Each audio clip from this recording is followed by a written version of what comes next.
What's up, family? Ghetto News, Port Mary Dash, when Mary the lead. Today is Freaky Friday in my city, Chicago, September the 9th, 2022. Now, I wasn't going to do this video due to the fact that it was supposed to be my so-called ex-best friend, Dwayne Lewis' birthday. He is 6 years older than me. If I'm 55, then he's 61 or 62. Either way.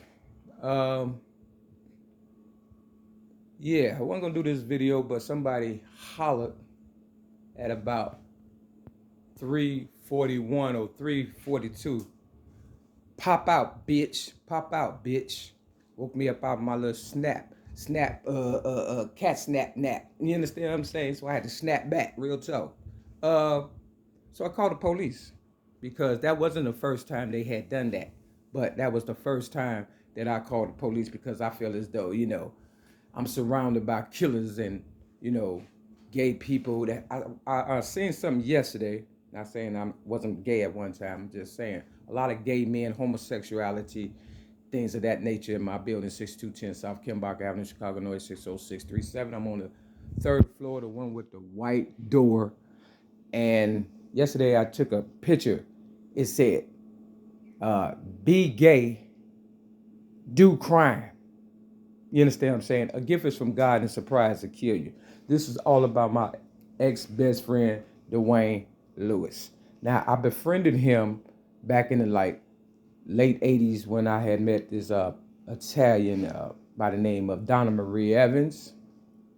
She's a banker, real estate agent. She was a street girl, prostitute, probably drug dealer. She definitely used drugs, and she was trying to get me hooked on drugs and stuff so I wouldn't be able to tell my truths as of, right now. Like I said, September the 9th, 2022. I am the originator of rap music since the age of 8, 1975. I was in the Chicago Sun-Times newspaper at the age of 6 in 1973. A lot of stuff happened to me as a baby and as a little girl. I was raped by 5 guys. Only one of them I know for sure was a supposed to be friend of mine by the name of Lenore Ford. Her brother, who was gang affiliated, Jerry Ford, was one of the guys that did it. I tried to tell Lenore, who is also a school teacher or was a school teacher. Her mother was a school teacher, I know for sure.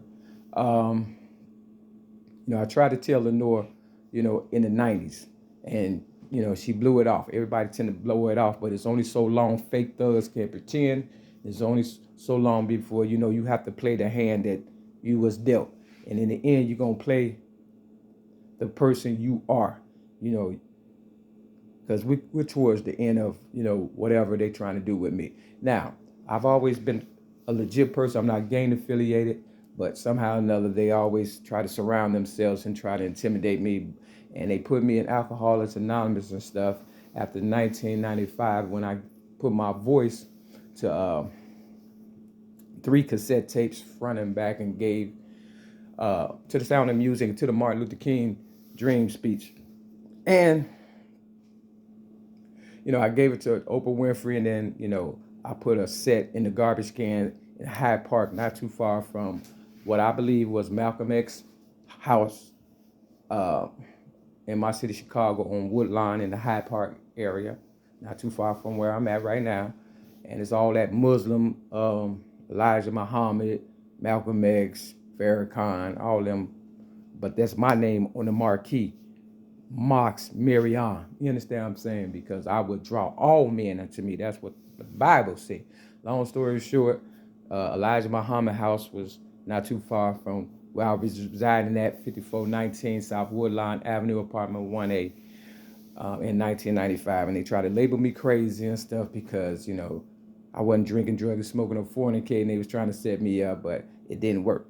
Long story short, I was going through some things, and Donna Marie Evans, who knew Dwayne Lewis, because we're going to keep the focus on him, for real. This is your birthday gift, blessing, or curse, or whatever you want to call it. I don't care, all wrapped up in one. She knew him. Okay, like I said, back it up a little bit. When we was on Kofax, one day, I seen, me and Donna and Dwayne, we was just having fun, me trying to figure out, you know, who I am, if I'm gay, straight, bisexual, whatever and stuff. And so we had a little fling or whatever and stuff. Okay, cool. That wasn't no problem and stuff. But then one day I was asleep and the spirit woke me up. Didn't nobody have to holler nothing. The spirit woke me up, my higher power, because a gift is from God and surprise the kids. So all that noise that was happening at 3:42 a.m. or 41 a.m., whatever time it was and stuff today, that was the devil. But the spirit was my higher power waking me up out of my sleep back in the day. And I peeped in the room because Donna wasn't in the bed. And Dwayne, was over. And I saw them having sexual relations. Now, at that time, I had a gun. I supposed to be a gun owner.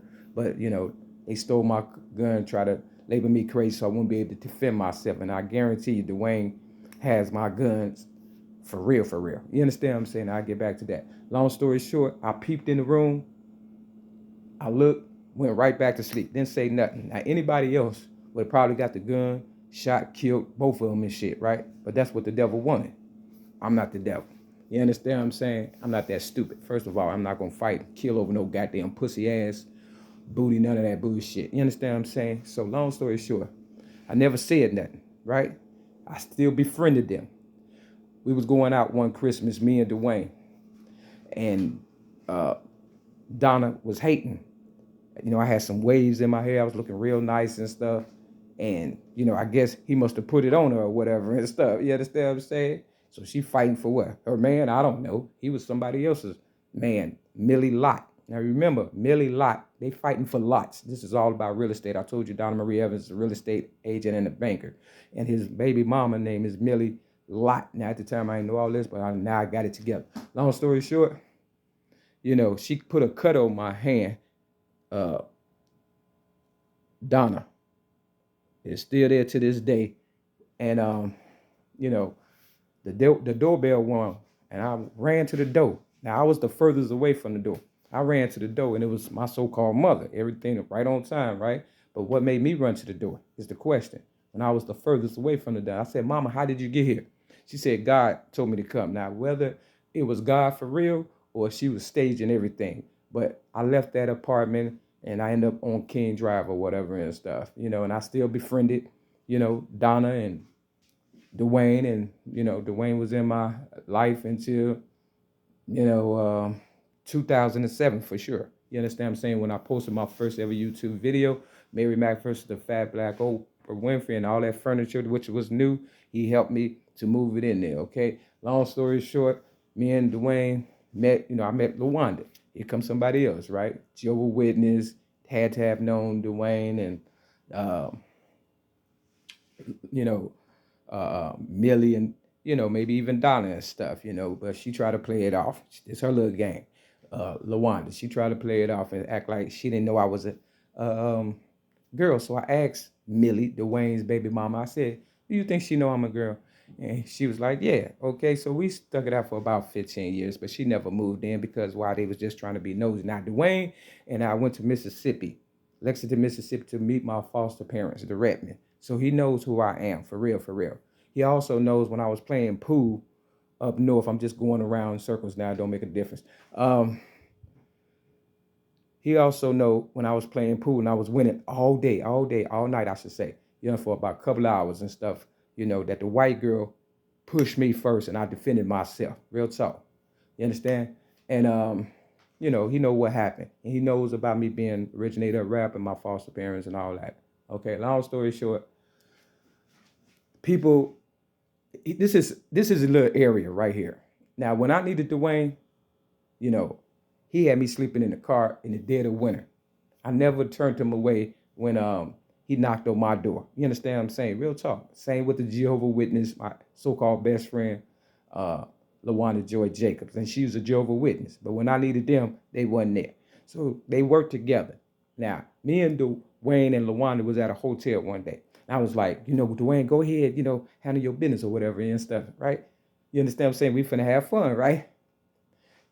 Look, I seen out the corner of LaWanda's eye pretty much, telling Dwayne no, you know what I'm saying? But I ain't saying nothing, right? Because I'm not a snitch. You understand what I'm saying? But I kept hearing people saying that Dwayne is telling all my business. Now, you know, I was in here about a year or so lifting weights or whatever. And, you know, I dropped the weights. And sure enough, somebody knocked on the door. Guess who it was? The police. Talking about the neighbors said they heard a gunshot. Why? I said, why you come to this though? You understand what I'm saying? Real talk. Now, when I called the police, you understand what I'm saying? About an hour or so ago, ain't nobody pop up. You understand what I'm saying? Real talk. When dude talking about pop out and all that. You understand? You see where this is going? So they've been snitching all around. They come for these motherfuckers, but they don't come for me. So it don't make a difference. I already know when I die, we all die. So I'm popping out every day to go do what I gotta do. So if somebody on this floor don't like me, and you know when I'm leaving, you know when I come and go. Long story short, the whole system's corrupt. The city has changed. I'm an originator of rap music, and people are trying to get my legacy. Okay, go do what you got to do. But know this, Dwayne. I knew you would sell your ass, you know, and sell me out in the long run and stuff. See, I want to know, how did you end up at that skating rink when me and LaWanda was there, and I was passing out my business card to my website that had my book Rhymes, Poems, and Metaphors plus one song on it and stuff. Real talk. How did you end up there at the same time? See, now I never told you. You know, just like I never told Mario about the, gun that I had. And what about when my car ended up missing and it ended up around your house, but I never got the gun back? See, the game said he got shot with his own gun. So if you plan on taking me out, because they got this song by Mortar Technique, Dance with the Devil, real talk. See, a gift is from God, surprise to kill you.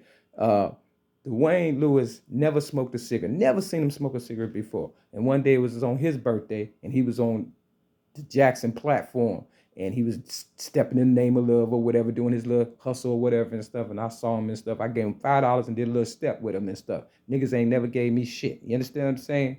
See, he mad because, I caught him and stuff. He sold his ass to get some vagina for me. And I wanted to know, well, do I like vagina? You understand what I'm saying? This was in the 90s, right? I was like, well, let's have some fun or whatever and stuff. But I was thinking he wouldn't sell his ass. I was like, if you give me some ass, for real, with this deal though, you can have some vagina. Sure enough, he fucking said, okay. I said, damn, these niggas will sell their ass to.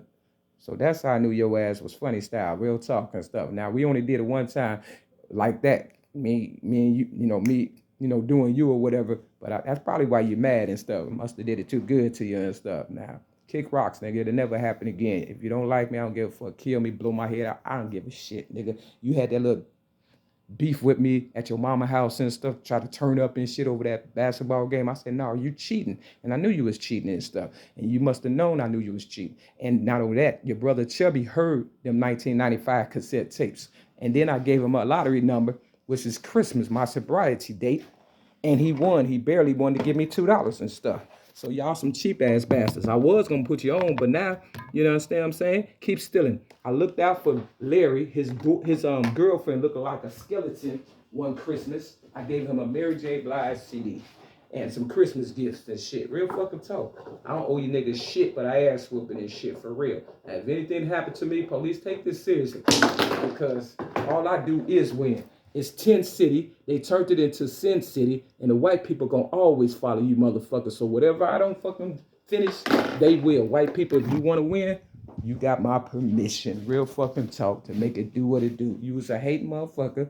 You fitted my clothes better than me and stuff. I treated you like a brother. I would have put your whole family on, and you all would have been billionaires the right way, but you wanted to be a gangster and a goon, but it's going out sloppy and shit. Real fucking talk. You can never be me. You ain't, look, you was there when the police whipped my ass on 87th Street. You was there, goddammit, and I believe you snitched when I was selling general merchandise on the platform, and you end up all the way around where we was at and shit. See, your skirt is hanging, bitch. Real fucking toe. Your skirt is hanging. Now, get my freaking glasses because they robbing me blind. Let me see if I can read this without it. Hold on. This is First Chronicles, chapter 19 and 20. They try to take 19 years of sobriety from me in 2016 because he's a dope fiend and is a crackhead and he'll fuck anything that's moving. That's why this is Freaky Friday and his birthday. Happy birthday, bitch. You just won't be fucking me.